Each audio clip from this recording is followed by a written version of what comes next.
Ngayong gabi, Ano ang epekto ng pambubuli kay Ronald? bakit na-depress si Roy? Lord, wag mo na akong gisingin the next day. Kasi it's just the same day. Paano bubuhayin ni Raz ang kanyang pamilya matapos mawala ng trabaho? Lord, ano to nangyayari? Nagsasabay-sabay, Lord. Paano na? Paano ako magfa-function well? Alamin ang mga kasagutan sa God Will Provide. Tampok sa The 700 Club Asia. Susunod na.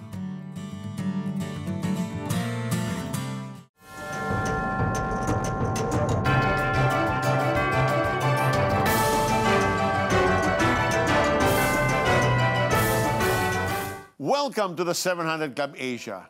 Eric, naranasan mo na bang yung walang-wala ka tapos naghima lang nag-provide si God para sa'yo? Oo, yung panahon na nawala ang tatay namin, wala sa oras, syempre. Yeah. Bata pa kami. But we saw how God provided through the help of the people that surrounded us. Neighbors, relatives who provided comfort. And of course, yung resources for us. Yeah, that's amazing. Yes.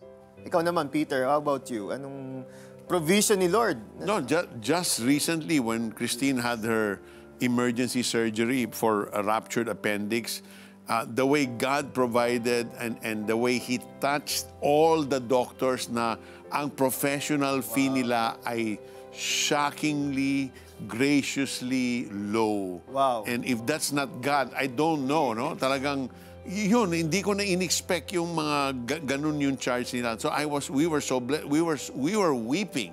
Wow. We were weeping at God's miracles talaga. Amazing, amazing talaga pag si God. Truly, you know what? God provides. Hindi lamang sa pera o sa ating pangangailangan, pati yung provision for a way out from our dark past. Gaya ng naranasan ni Ronald. Let's watch his story. Nagkaroon ako ng rejection, yung feeling of rejection. At ang sabi ko, ayaw niyo ako, ayaw ko rin sa inyo. Dahil di niyo ko kayang tanggapin, tatanggapin ko na lang na hindi ako katanggap-tanggap.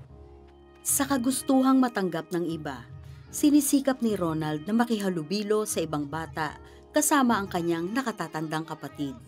Pero may isang instance na gusto ko sumama sa kanila para maglaro. Mayroong isang kalaro siya na sinabihan ako na hindi ka pwede dito, hindi ka namin kalaro.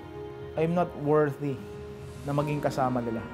Kasi the words na sinabi sa akin, huwag ka dito, di ka namin kasama, di ka namin kalaro. Dito nagsimulang maiba ang kaisipan ni Ronald. Alam mo yung tipo na hihiyain ka, hubaran ka ng short, na para sa kanila katuwaan, pero sa akin, hindi isang katuwaan yun. It's a form of humiliation para sa isang batang katulad ko. At yung bullying na yon, nagpatong-patong yon sa mga kalaro at dumating sa punto na talagang lalong sumadsad yung self-esteem ko. Wala naman akong magawa kasi unang-una, wala rin naman akong malalapitan. At ang pangbubuling iyon ay nagpatuloy hanggang sa high school. I was so alone, mababa ang self-esteem ko. Hindi ako pwedeng tumingin sa isang babae straight to the eye. At napansin naman din nun yun na iba kasi una-una, hindi ako nakikipag-usap madalas sa babae. Bagamat ganito ang kanyang sitwasyon, hindi pinabayaan ni Ronald ang kanyang pag-aaral. I use that as a platform para maging maayos yung aking pag-aaral. Yun ang naging response ko sa lahat na nangyari sa akin. Kahit hindi ako naglalaro sa labas, kahit wala ako masyadong kaibigan, nag-aral ako na mabuti. Ngunit isang adiksyon ang nagbukas sa kamalayan ni Ronald, ang pornografiya. Ito'y dahil sa impluwensya ng kanyang mga kamag-aral. Naka-reinforce pa siya ng pangangailangan ko for intimacy. And I would say, nabunga rin ito ng deeper emotional needs ko nga, no? Bukod sa pornografiya, naging pabigat kay Ronald ang kanilang kawalan. Minsan pag walang baon, talagang kailangan mo lang ng pamasahe, balikan. At siguro the last 2 years ko sa kolehiyo, struggle yon kasi wala talagang baon, pinagkakasya lang. Kaya malaking bagay sa pag-aaral ni Ronald ang scholarship fund mula sa isang ahensya. Subalit, nang bumagsak siya sa math subject, ay nawala ang kanyang scholarship. Dahil dito, na-depress si Ronald. Deep inside, alam ko sa sarili ko may mali ako, pero less ang pagkain. Sometimes you get busy with things para mawala yung focus mo sa mga bagay na hindi mo nais ma-expose ka at magbalik yung mga negative emotion. Tahimik ako. Hindi mo ako makakausap. Sa likod ng mga pinagdaraanan ni Ronald, ramdam niya ang panalangin ng kanyang ina. Isa sa mga naging intercessor ko, praying for me. Naramdaman ko yon. Gigisingin talaga kami ni nanay pag Sunday para dumalo ng church. At ayun yung isa sa nagpabago sa akin. Tuluyang nagbago ang takbo ng kanyang buhay nang minsan siyang makadalo sa isang gawaing simbahan. June 2, 1996, sa isang camp sa Bulacan. At doon ko sinuko ang aking buhay sa Panginoon. I could never forget that. Lahat ng kabigatan ko sa buhay, lahat ng problema ko, sinuko kay Lord. At napatunayan ko na kayang ayusin ni Lord ang buhay ko. Yung matagal ko nang hinahanap, yung matagal ko nang gusto, yung love na ginusto ko nung bata pa ako, natagpuan ko na kay Lord John. Sa tulong ng Panginoon ay nabitawan ni Ronald ang pornografiya. Napaglabanan din niya ang depresyon. At sa gitna ng kanyang pagbabagong buhay, isang panibagong scholarship ang kanyang natanggap. Ito ang naging instrumento para matapos niya ang kursong Bachelor's Degree in Public Administration. Taong 2013, tinanggap naman ni Ronald ang tawag ng Panginoon na maging full-time pastor. Ang aking ministeryo ngayon, Generation 316 Ministries, ang talagang focus namin mga kabataan. Sa Love Struck Movement din, ang target namin talaga mga kabataan, 25 years old pababa. Kasi sila yung susunod na generation. Hindi namin po pwede pabayaan yung generation na yun. Isang katuparan naman para kay Ronald ang matagal na niyang hiling sa Panginoon, ang makapag-asawa. Kasi kung wala akong partner na makakatuwang, I don't think I can do what I can do right now. Kasi can reach out to young people and nakakatulong siya pagdating sa aking mga stress sa buhay. Siya yung aking comforter, siya yung aking encourager. Kaya I thank the Lord for my wife. Sa ngayon, bukod sa pagpapastor, book author at inspirational speaker din si Ronald. Pumupunta siya sa iba't ibang lugar, bit-bit ang mahalagang natutunan sa buhay. God is a God who heals broken hearts. Katulad ng ginawa ng Lord sa akin, tandaan natin kung paano niya ako binago, kaya niyang gawin yun sa lahat. Amen. You know, Eric, God created us as relational beings. We need to love and be loved, to be nurtured, to be understood, to be heard. When you're told, like in the case of Ronald, na you don't belong here, that pain left an indelible mark in his heart. Totoo yan. Alam mo, kasi bunga yan ng kasalanan na sinira ng kasalanan yung relasyon natin. Speaking of relationship, you know what? Siguro, biktima ka ng maraming sakit, pagpapahirap na nagdulot sa iyo upang makalimutan mo na ang Diyos ay gustong magkaroon ng relasyon sa iyo. You are a victim of a lot of injustices, but you know what? God will provide victory. He wants you to move from becoming a victim to be victorious. But the way to experience victory is with a decision to accept what Jesus Christ did on the cross. Kasi po, yung ginawa ni Kristo sa krus ng Kalbaryo, yun ang nagbigay. God provided us a way to become victorious with a relationship with Him. Yun po ang simula. Magkaroon ka ng isang relasyon sa Diyos upang maranasan mo ang tagumpay sa buhay. Kaya kapatid, tapos na ang pagiging biktima mo sa mga ginawang kasalanan sa iyo. Pero tandaan mo rin, lahat tayo'y nagkasala. Sabi ng Romans 3:23, "For all have sinned and fall short of the glory of God. But today is the day of victory. Today is the day of salvation." I want to invite you with this simple prayer. This prayer is not your salvation. Jesus Christ is your salvation. But with your prayer, you are saying you are putting your faith in God. So why don't we do just that? Pumikit ka ngayon. Nasaan ka man, tanggapin mo ang imbitasyon ng Diyos ng pag-ibig at pagbabago. Sundan mo ako. Aming Diyos, Ama sa langit, salamat po sa pag-ibig. Tinatanggap ko po ang kaligtasan na binibigay mo sa akin. Simula ngayong araw na ito, ako'y maniniwala, magtitiwala, mananampalataya sa iyo. Salamat po sa libreng regalo ng kaligtasan at buhay na walang hanggan. Salamat po sa bagong simula, sa bagong pag-asa, at sa bagong buhay kasama ka sa pangalan ni Jesus. Amen. Amen and amen. And God desires us to live in health. So we want to pray for all those that are battling different types of health issues and sicknesses. Our God is our healer. Let's pray. Father, thank you that it is your desire that we live healthy, strong lives. So even now we speak healing unto those that are watching right now that are struggling with different types of illnesses. We command in the name of Jesus for those sickness, illnesses, infirmities to go in Jesus' name. Receive your healing, total, complete, and full right now. God has a plan for your life and He wants you to be strong and healthy. Be healed, be restored, be refreshed. Yes. In Jesus' name, amen and amen. Kung naramdaman ninyo ang pagkilos, kagalingan at himala ng ating Panginoon, praise and glory to God alone. At kung sumabay naman kayo sa aming dasal upang tanggapin si Jesus bilang Diyos at personal na tagapagligtas, today is your spiritual birthday. Congratulations! Ang pangalan po ninyo ngayon ay nakasulat na sa aklat ng buhay. Balitaan mo naman kami, kapatid, sa iyong mahalagang desisyong ginawa. Please text or PM us now.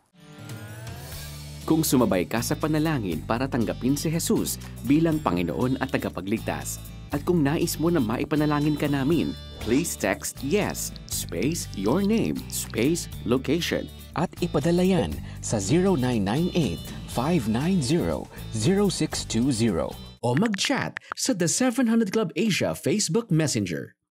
Eric, during the pandemic, anong mahalagang bagay na natutunan mo? Natutunan ko na gumagamit ang Diyos ng mga tao para gawin niyang kamay at paa para iligtas tayo. That's so true. Ito naman si Ras, natutunan niya that God provides sa gitna ng lockdown at mawalan siya ng trabaho. Ito ang kanyang pagbabalik tanaw sa panahon ng pandemic. Host, event planner, singer, diyan nakilala si Raz sa mundo ng events industry. From the very beginning, talagang I feel fulfilled doing this job, knowing that I help them, pull off their once-in-a-lifetime event. Imagine mo, kasal, birthdays, may anniversaries pa, concerts, to the maximum level na ang saya being part of that once-in-a-lifetime event ng bawat pamilya. Bilang isang ina at mananampalataya, mahalaga kay Raz ang kanyang relasyon sa Diyos. It serves as my hope because even at times I feel unacceptable, kulang ako, that I am ashamed. He is my hope, and in Him I am changed and I am worthy of love. The quietness with Him, the relationship with Him is very important to me, that it sustains me, and without Him and His Word, wala. Hindi ko magagawa lahat. Hindi ako magfa-function well without Him. Sa kabila ng mga tagumpay sa events industry, unti-unting nasubok ang kanyang pananampalataya dahil sa COVID-19 pandemic. Ang first na naisip ko at naramdaman ko, I felt really anxious. First and foremost, as an event planner, inisip ko, paano yung mga events? Sabi ko, paano ko ipapacify lahat ng naka-line up na kliyente? Paano masusustain yung office ko? I just started my office 2 years ago and I spent every centavo of my savings. Sabi ko, Lord, talagang ito yung mismong default ko, pumikit ako. Sabi ko, Lord, hindi na po kami makakalabas after 2 days. Upang matustusan ang pangangailangan, nagbenta si Raz ng cleaning solutions at food items, subalit kulang pa rin ito para sa mabigat na bayarin. And then, syempre, habang nangyayari rin yung mga gastusin na nakapile up, we mourn. Sabi ko, Lord, ano to nangyayari? Nagsasabay-sabay, Lord. Tapos hindi pa makalabas. Isa pa yun, hindi pa, Lord, parang contained ka na dito sa bahay, wala ka pang magawa, no? Ano ang Lord, paano na? Paano ako magfa-function well? So I realized, sabi lang niya, you have to be still. Wait on me. Sabi niya, ako lang yung hintayin mong umaksyon. Because sometimes, ang dapat mo lang gawin ay yung wala kang gawin.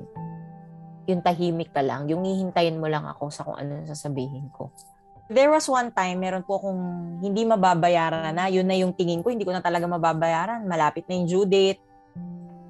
Sabi ko, Lord, ayoko mangutang para dito. Kasi alam kong yung ibang tao may mga bayarin na rin. Sabi ko, alam ko sa sarili ko na kaya kong gawa ng paraan to. Anong pwede kong gawin?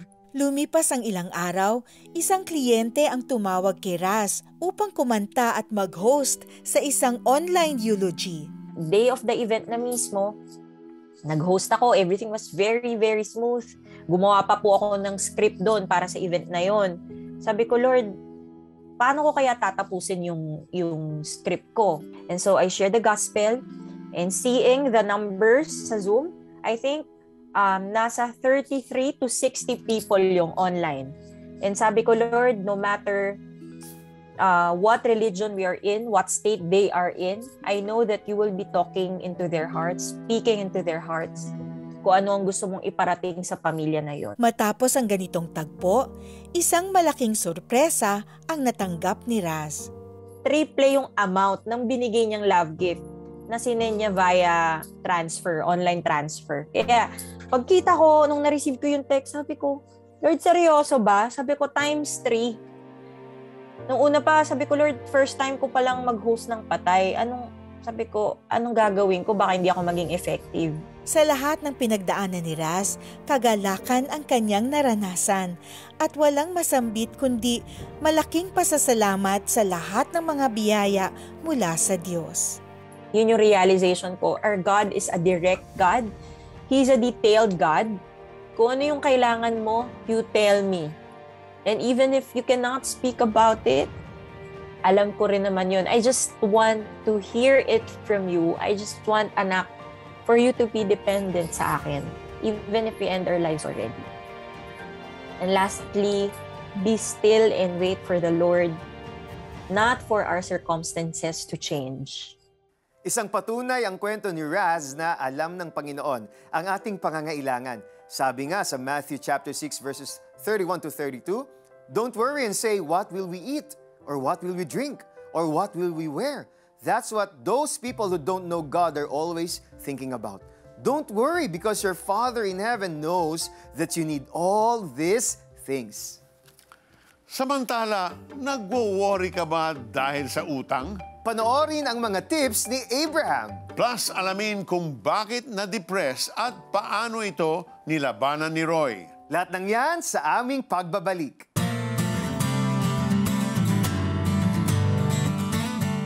Partners of CBN Asia lend a helping hand to the helpless, bring hope to the hopeless. You too can transform countless lives with your donation of 1,000 pesos. Plus, you will receive exclusive streaming access to Facing Your Giants of Kata Inocencio. I found inspiration in the example of David, who faced the giant Goliath with just 5 small pebbles, but with great faith in a great God. Become a CBN Asia partner today. Ang word ni Lord ay isang tanglaw. Ilaw kapag madilim, para di ka maligaw. The best kung babasahin mo araw-araw. Ito ang Tanglaw, a devotional app where you can read and listen to God's Word anytime and anywhere. Madaming lessons and memes na madaling i-share. Made for you by friends who care. Get the Tanglaw app. There are many convenient ways to give your donation to CBN Asia. You can send your support using PayPal. Just open the app, tap the send icon, type PayPal at cbnasia.org. Enter the amount of your donation and tap Next. Review the details and tap Send Now. To learn more ways on how to donate, please visit cbnasia.org/give.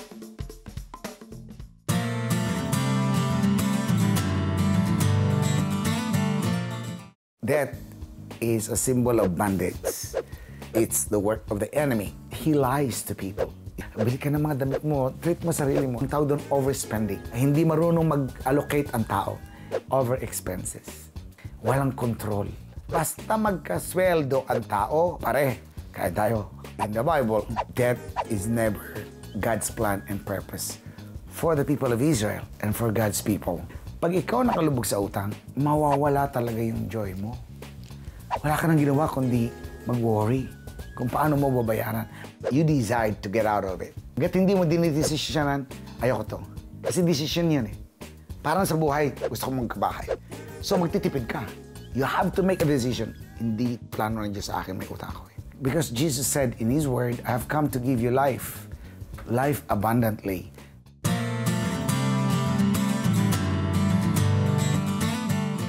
Reach more, bless more, anywhere you are. Donate to CBN Asia using your GCash app.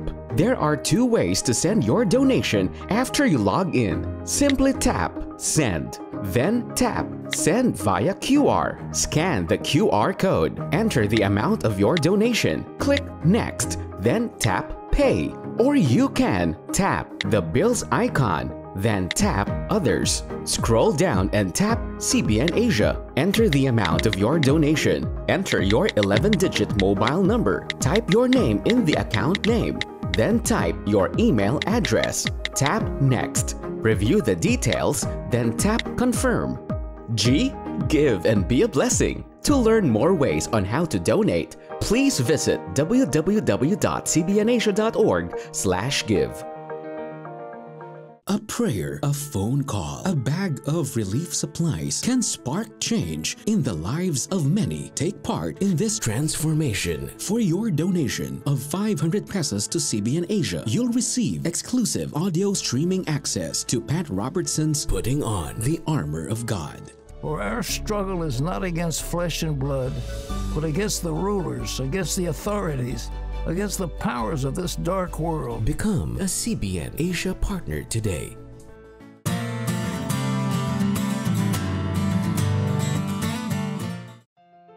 Lumaki sa kanyang lolo't lola si Roy. Dahil dito, maaga siyang namulat sa magagandang asal mula sa simbahang kanilang dinadaluhan. Mahalaga sa akin na sa murang edad nakilala ko at naririnig ko ang salitang Diyos. So mahalaga yon sapagkat iyon ang nagturo sa akin ng paggalang sa mga matatanda at ang maging mapagmahal sa pamilya. So nung nagkaroon na ako ng tamang kaisipan during my high school, tinanggap ko ang Diyos, si Jesus, bilang aking personal na tagapagligtas. So doon ko nalaman na mayroong Diyos na nagmamay-ari sa aking buhay.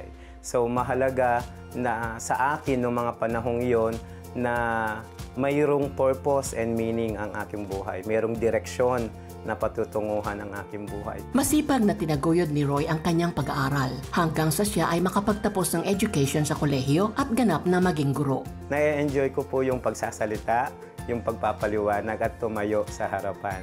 Yung pagmamahal sa bata, pagtuturo, confidence na nakukuha mo sa Diyos upang magkaroon ng lakas ng loob na tumayo kahit sa maraming tao.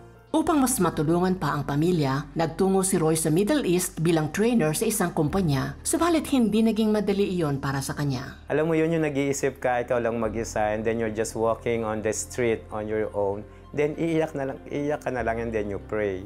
So mahirap din yung nakahiwalay sa mga mahal sa buhay. Inahanap mo rin yung fellowship, hinahanap mo rin yung love, care, and very simple expression of kindness ng family na malayo sa iyo.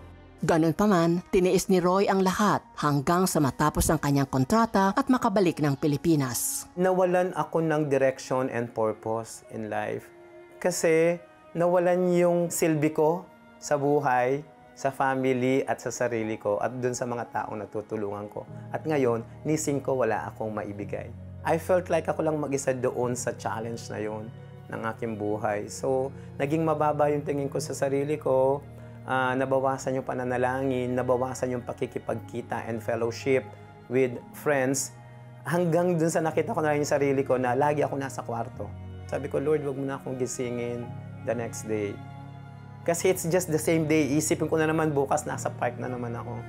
So almost 6 months or more than 6 months, andun ako doon sa depression na yun. Sa gitna ng kawalan ng pag-asa, naramdamang muli ni Roy ang pagmamahal ng Diyos sa pamamagitan ng kanyang mga kasamahan sa simbahan. So alam mo yung pagtanggap sa isang tao kung ano ka at sino ka, meron ka man o wala. So sila yung tao na nag-reach out sa akin at tumulong sa akin. At sila din yung nag-lift up ng aking spirit to get out of that depression, loneliness. They will always remind me of who I am in God. I am God's creation. You are loved by God. You are valued. You have your gifts and talents. Alam nila kung ano yung aking kakayanan. Pagkakaisa ng description nila is I have the heart of a servant leader. Sabi ko, Lord, ibalik mo sa akin yung karanasan ko na unang-unang karanasan ko sa iyo. Ibalik mo yung pagkauhaw at pagkagutom ng iyong salita. Kung ano yung nasa puso ng Diyos, ibibigay niya iyon. So at ibinigay ng Diyos yun sa akin. Blessing after a blessing, miracle after a miracle. Sa panibagong simula ni Roy, nagkaroon siya ng pusong tumulong sa mga kabataan, kaya't nasimulan niya ang children's ministry sa kanilang simbahan. Ang isang maganda doon is community empowerment. We empower the child. If you empower the child, you empower the family. Isn't it a miracle? Isn't it the work of the Spirit? I cannot do that. I don't have a single centavo. I am not earning on the every 15th and 30th of the month. But the Lord has provided. Ang Diyos din ay gumagawa ng mga pamamaraan na nakikita rin ni Roy na, bigla may darating na mga parents o bigla may darating na mga children. Kung God honors His Word, then God honors yung mga tao na ino-honor niya yung word ni God, ni Lord, ni Jesus. Sa lahat ng pinagdaanan ni Roy, ito ang kanyang napatunayan. Do not fear. God is with us. God protects as long as there is a pure heart. And the Lord is sending me anywhere, everywhere. Because of that heart, a pure heart, and a servant leader. Not only that, God provided Roy with people from church that encouraged him, that propelled him back from that anxious state, that lonely state, kasi miss na miss niya yung family niya. No? So yun, because of those people, God put him back on track. Pati yung passion niya bumalik. Sabi niya, Lord, give this back to me, Lord, that first love. Yun, binigay ni Lord lahat yun. He uses people talaga. Amen, amen. Alam niyo po, sa buhay, lubog man tayo sa bisyo o kasalanan, God will give us a way out. Lumapit tayo sa kanyang habag, magpakumbaba at humingi ng lakas. Sa gitna ng kasalatan o kawalan, God will provide. Kaya sa Kanya lang tayo magtiwala. Psalm 84 verses 11 and 12 reminds us, For the Lord God is a sun and shield. The Lord bestows favor and honor. No good thing does He withhold from those whose walk is blameless. Lord Almighty, blessed is the one who trusts in you. Kaya say this with me with conviction and faith, God will provide. At dito nagtatapos ang ating maikling kwentuhan. Stories of hope, faith, and love. Join us again tomorrow for another inspiring episode of the 700 Club Asia. God bless you more and more. There are also times that the wife would text him and I would happen to read the message. I felt betrayed. I felt used. Feeling ko I was in a prison cell. Favorite ng father ko, yung sister ko, hindi ko na-feel yung love and affection galing sa parents ko. Parang sumabog na po ako. I poured out to the Lord. Father, I'm sorry. Binigay mo na sa akin ang ilaw. I chose to go back to dark. Patawarin mo ako.